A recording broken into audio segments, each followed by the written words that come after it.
സംഭവം മൂവി കണ്ടിരിക്കുകയാണ്. പടം കണ്ട് കഴിഞ്ഞപ്പോൾ സംഭവം ഇருக்கு ഗൈസ്, സംഭവം ഇருக்கு.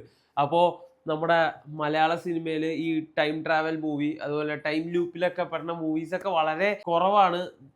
നോക്കിക്കഴിഞ്ഞാൽ ഇല്ല എന്ന് തന്നെ പറയാം. പക്ഷെ അങ്ങനെ ഒരു രീതിയിൽ വെക്കാൻ പറ്റുന്ന ഒരു ടൈപ്പ് പടമാണിത്. ടൈം ട്രാവൽ മിസ്റ്ററി ത്രില്ലർ ജോണറിൽ വന്ന ഒരു കിഡിലൻ പടം. ഇപ്പൊ ഈ സിനിമയുടെ ആദ്യത്തെ കുറച്ച് ഷോർട്സ് ഉണ്ട്. ആ ഷോർട്സ് കാണുമ്പോൾ തന്നെ ഈ സിനിമയുടെ ക്വാളിറ്റി അല്ലെങ്കിൽ ഈ സിനിമയുടെ ഡെപ്ത് നമുക്ക് മനസ്സിലാക്കാൻ പറ്റും. എനിക്ക് ഈ സിനിമ കണ്ടുകൊണ്ടിരിക്കുമ്പോൾ ഒരു ഹോളിവുഡ് സിനിമ കാണുന്ന ഫീലായിരുന്നു. ഈ സിനിമ തുടങ്ങുമ്പോൾ കുറച്ച് സ്ലോ പേസിലാണ് ഈ സിനിമ അങ്ങോട്ട് പോകുന്നത്. പിന്നെ ഇന്റർവെല്ലിൽ എത്തുന്നതിന് മുമ്പ് ആ കാട്ടിലേക്ക് അങ്ങോട്ട് കയറി കഴിഞ്ഞ് ആ ഒരു മിസ്റ്ററി, ആ ത്രില്ലിങ്, ആ ഒരു വൈബ് നമുക്ക് തരാൻ ഈ സിനിമയ്ക്ക് സാധിച്ചു. നമ്മൾ കാണുന്ന ഈ പ്രേക്ഷകന് ആ സ്ക്രീനിൽ നിന്ന് കണ്ണെടുക്കാൻ പറ്റാത്ത ആ ഒരു മിസ്റ്ററി ലെവലിലേക്കൊക്കെ ആ പടം ആ ടൈമിൽ എത്തിച്ചിട്ടുണ്ട്. പിന്നെ സെക്കൻഡ് ഹാഫിൽ മൊത്തം ആ ഒരു ടൈം ലൂപ്പിൽ കിടന്ന് കറങ്ങുമായിരുന്നു ഗൈസ്. നമ്മൾ അവരുടെ കൂടെ ആ ടൈം ലൂപ്പിൽ കിടന്ന് കറങ്ങും. അങ്ങനത്തെ ഒരു വൈബ് പടം, വൈബ് ഒരു തിയേറ്റർ എക്സ്പീരിയൻസ് പടമാണ് ഗൈസ് ഇത്. ഞാൻ ഇതിനെക്കുറിച്ച് കൂടുതലൊന്നും പറയാനില്ല, കാരണം നല്ല മിസ്റ്ററി ത്രില്ലർ അത്യാവശ്യം ട്വിസ്റ്റും ടേൺസും ഒക്കെ ഉള്ള